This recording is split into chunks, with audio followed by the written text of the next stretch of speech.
Hello friends, welcome to another session of LeetCode problem solving.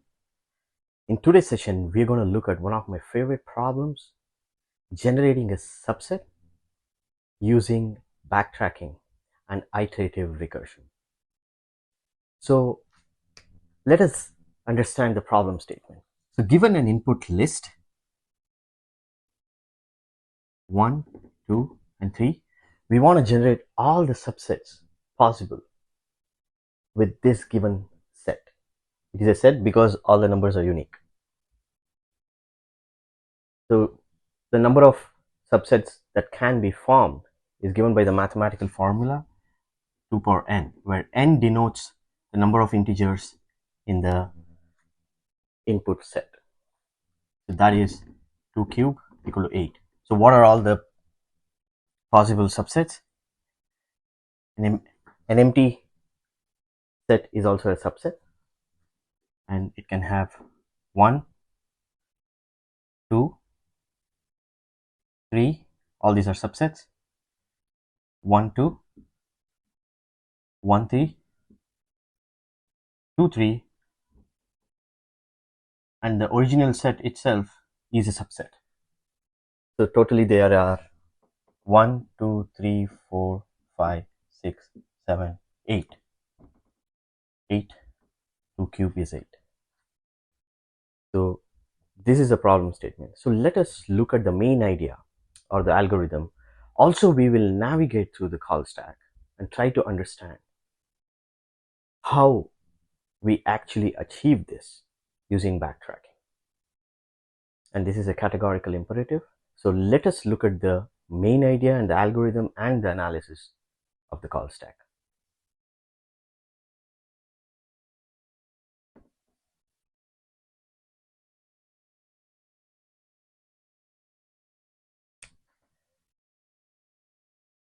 So the input list or set is 1, 2, and 3. So we have to generate all the subsets for this 1, 2, and 3. So we're going to declare global class level variables n and k, where n denotes the size of the input set, that is 3, and k, a variable we're going to use, which we will use as the variable which is going to denote the size of each subset, the list or the sublist, the size of each sublist. And we're going to declare a two-dimensional list to hold the output subsets, all the 8 subsets. List of integer, let's call it as output, equal to new array list.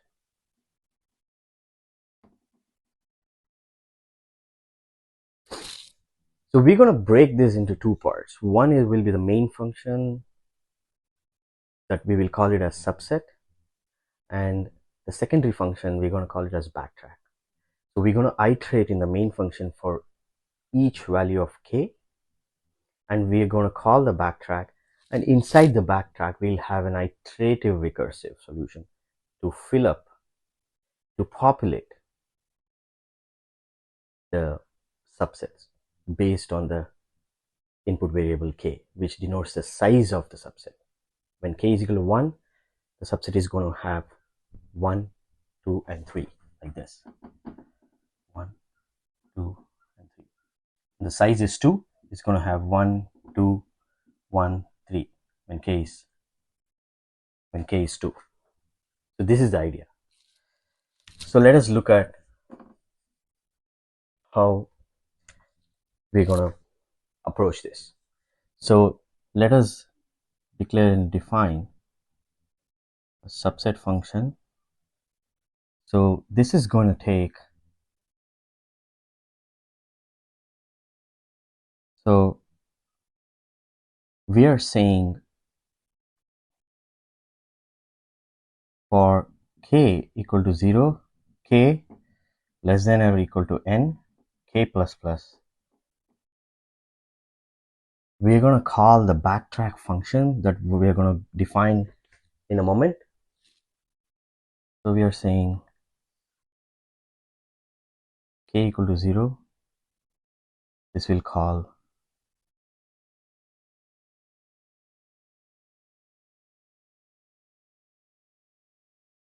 backtrack function.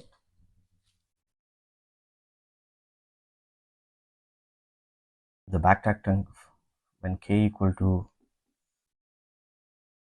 1, we'll call the backtrack. So this, let's call this as the backtrack function.